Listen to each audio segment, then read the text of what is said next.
Good morning, or depending when you're watching this, good afternoon, good evening, or good night. My name's Ross, and as always told out of Voice of Radio, so today we need to have a look at what is going on with some of the reveals from EB-03. There's a bunch of very interesting cards that have been revealed, and I want to start off with a new Kaya. We've all been waiting for a new Kaya, because we got one like right back in the early days of the game. And the one that we got right back in the early days of the game was a very, very good Kaya. Counter plus 2k, good. On play, draw 2, trash 2, well, okay, fine. You don't actually end up in terms of cards in hand, I'll grant you that. But you're cycling your deck amazingly with Kaya, seeing the cards that you want to see, and it was a one cost as well. Just frankly, awesome card, but we never got another Kaya. We got one in EB-03, we never got another one after that, and we were all a little bit sad because if you've read or watched One Piece, Kaya's a character that everybody kind of loves, and it was a really interesting card. Kaya's never going to be an attacking character, that was never going to be the plan, but we had this really good support that in the early days at least was a staple in almost every blue deck. It was brilliant.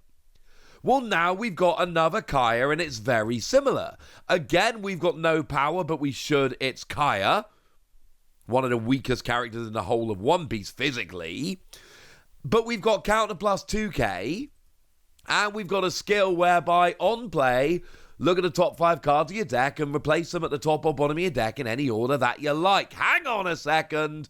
That sounds awfully similar to a card that we've had for a little while now. It sounds a lot, and I mean a lot, like OP-01 Perona. And it should, because it's basically OP-01 Perona. Difference is OP-01 Perona had 2k power, this has none. OP-01 Perona had counter plus 1k, this has counter plus 2k. But OP-01 Perona was a 1 cost. So Perona essentially, it's a 2k, so you can, if you want, start whacking some Don on and actually using it as an attacking threat. This with no power is much harder to do. Plus it was a 1 cost rather than a 2. But this is counter plus 2k. And honestly, as much as this can be a pseudo replacement for Perona when we hit rotation, this really seems designed to be used for the reprint Nami leader. Remember, the reprint Nami leader says you have to play East Blue cards. This is an East Blue card, and you've got both counter, which is going to help, and the ability to stack your deck to give you extra consistency. Either way, any card that can rearrange top cards of your deck and has counter plus 2k, it's alright by me. Keep an eye out. This Kaya looks pretty gosh darn good.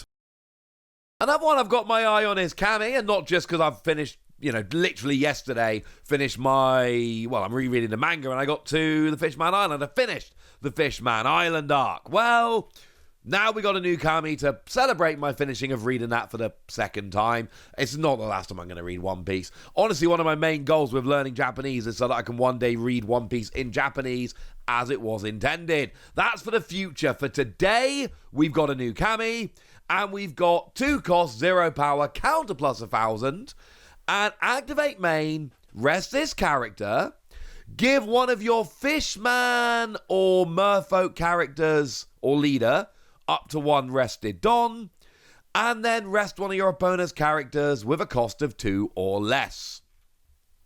This is an activate main. I think this is pretty important, because this is an every turn thing. Now, it's a 0 power character, it's 2 cost. It's going to be pretty easy to remove from the board once it hits the board. But the point here is, your opponent has to go to the effort of removing it from the board. Because if they don't remove it from the board, it's going to sit there being super annoying. So they have to remove it from the board. And while they're doing that, they're not taking out your other characters. And if they don't take this out, well, hang on a second. You're every turn getting a rested Don and resting a 2 cost or lower. And remember, we have a bunch of things around. Like Tashigi springs to mind. The OP-10, the Punk Hazard Tashigi, really springs to mind as a hang on a second, I really want to protect my Camie, and now I can, Because Tashigi, of course, is if you've got a green character other than Tashigi that would be removed from the field by your opponent's effect, you may rest this character instead. It's going to force your opponent to potentially give up attack to take out Camie when she's rested, as an example. Really, really like this. And then we have to start looking at things like, what Fishman or Merfolk leaders do we have running around at the moment? And we do have a couple. Now, we've got the Shirahoshi, which I'm clearly trying too hard to make that work. I really want Shirahoshi to work.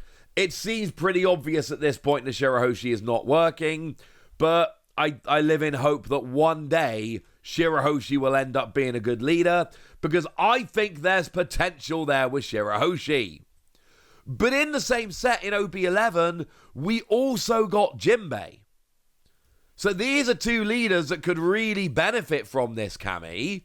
And it's also worth noting, if you play this with Jinbei, and Jinbei is where I'm really looking here, I said you can have Tashigi to prevent Camie being removed by effects, forcing your opponent to have to attack to take her out.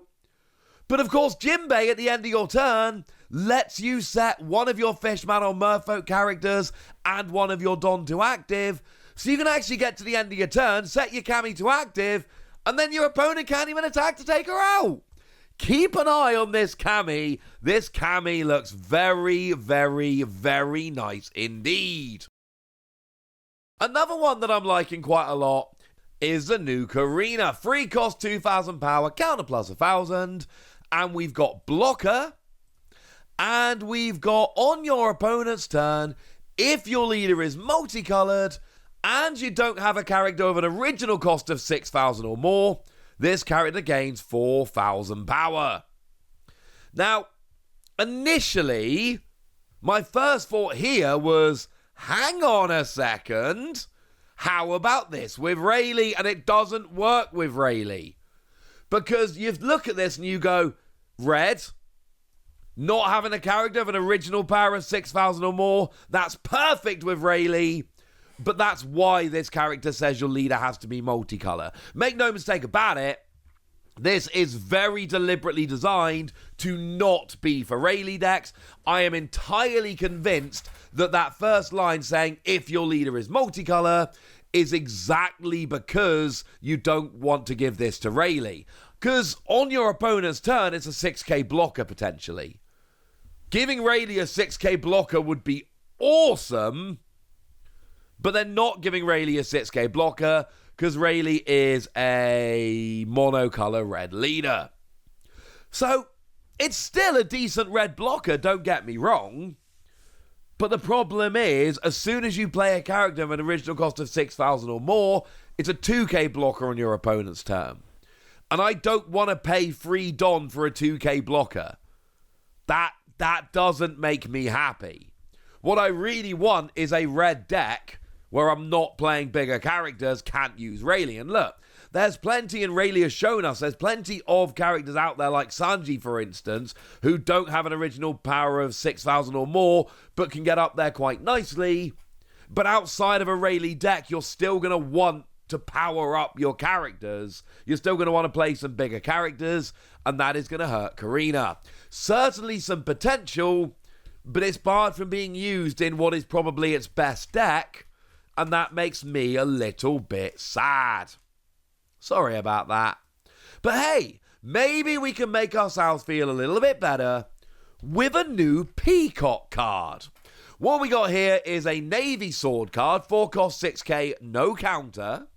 And on your opponent's turn, your 6 cost or lower sword characters gain 2,000 power. And that's just a standard. It's not rest this character or any of that. All of your sword characters with a cost of 6 or less gain 2,000 power. It also doesn't say original cost of 6 or less, so if they get bumped up above 6, then they don't get that extra boost. We've then got on play, you may trash a Navy card from your hand to draw 2.